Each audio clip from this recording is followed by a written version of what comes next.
আমি এই মুহূর্তে আসলে যার সাথে দাঁড়িয়ে আছি আমাদের এই 2024-এর ছাত্র জনতার যে অভ্যুত্থান, এই অভ্যুত্থানের একজন যোদ্ধা, সাহসী বীর যোদ্ধা আমাদের ভাই ইমরান হাসানের সাথে আমি আসলে দাঁড়িয়ে আছি।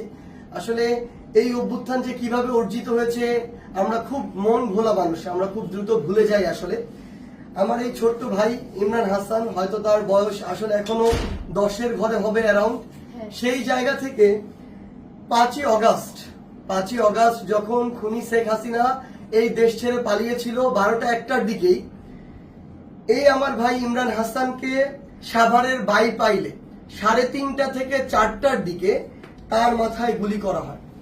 এবং তার আপনারা যদি দেখেন যে তার মাথার দুই পাশে, আপনি যদি সামনে থেকে শুধু একটু নেন তাহলে দেখতে পাবেন তার মাথার এই অংশের খুলিও নেই, এই খুলিটুকু নেই, মাথার এই অংশের খুলিটুকু নেই, শুধু মাঝে এইটুকু আছে আর নিচের দুই পাশে।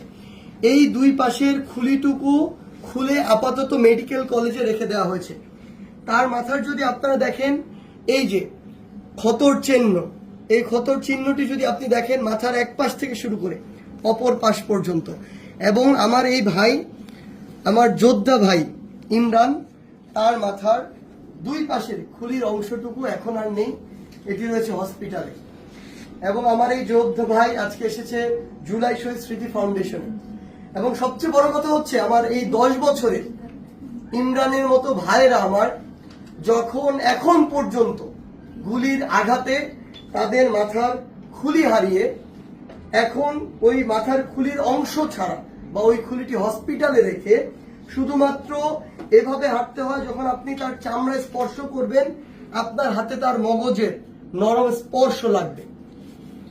এমন আহত যোদ্ধা ভাইরা যখন আমার এখনো কাতরাচ্ছে, এখনো যখন তাদের মাথায় ওই খুলির অংশটুকু স্থাপিত করা হয়নি, তখন এই রক্তের সামনে, এই লাশের সামনে, এই হাজার হাজার শহীদের সামনে আমার এই বাংলাদেশে আবার ওই খুনি শেখ হাসিনা এবং তার দোসরদেরকে নানাভাবে পুনর্বাসিত করা হচ্ছে।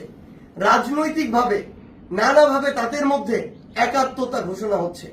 আমি শুধু আপনাদেরকে একটি জিনিসই বলতে চাই, আপনাদের মধ্যে যদি ন্যূনতম বিবেকবোধ থাকে তাহলে আমার ভাই ইমরানের এই চেহারাটা চোখের সামনে রেখে আজকের পর থেকে ওই খুনিদের সাথে আপনারা কখনো হাত মেলাতে যাবেন না। যদি ন্যূনতম আপনাদের মধ্যে ব্যক্তিত্ব বোধ থাকে তাহলে এই 10 বছরের ইমরানের চেহারাটিকে সামনে রেখে কোনোদিনও ওই খুনির যে দোসররা ছিল তাদেরকে পুনর্বাসিত করার জন্য, নিজের দলে টানার জন্য, তাদেরকে নিয়ে একসাথে চলার জন্য আপনাদের যে নোংরা কার্যক্রমগুলো সেগুলো করবেন না। যদি আপনারা সেগুলো করেন তাহলে 24-এর ছাত্র জনতার অভ্যুত্থানের যে স্পিরিট, এই স্পিরিটকে আপনারা অপমানিত করবেন।